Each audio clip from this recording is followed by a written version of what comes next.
One piece live action இப்போது season 2 வந்து release ஆகுதுங்க. இது வந்து மார்ச் 10 வந்து ரிலீஸ் ஆகுதுங்க. இதில் வந்து ஏஸ் கேரக்டர் வந்து ரொம்ப நாளாக காட்டாமல் வச்சுருந்தாங்க. அது யாருன்றது இப்போ தாங்க வந்து ரிவீல் ஆகிருக்கு.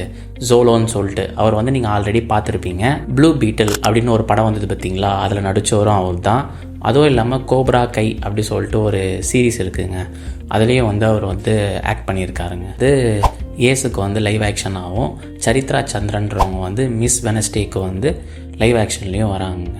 ஒரு இன்ட்ரெஸ்டிங்கான விஷயம் என்னென்னா வந்து சரித்ரா சந்திரன் வந்து இந்திய நாட்டை வந்து சேர்ந்தவங்க தாங்க அவங்களும்.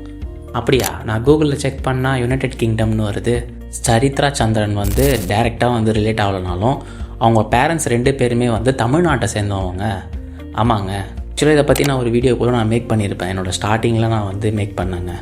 அப்போவே எனக்கு வந்து கூஸ் பம்ப்ஸாக இருந்ததுங்க. ஏன்னா வந்து தமிழ்நாட்டிலேருந்து பிறந்தவங்க அங்கே போயிட்டு அங்கே பிறக்கிற ஒரு குழந்தை வந்து இப்போ வந்து சரித்ரா சந்திரன் சொல்லிட்டு ஒன் பீஸ் லைவ் ஆக்ஷனில் வந்து பர்ஃபார்மன்ஸ் பண்ணுறாங்கன்றது வேறு லெவலில் இருக்குங்க எனக்கு தெரிஞ்சு.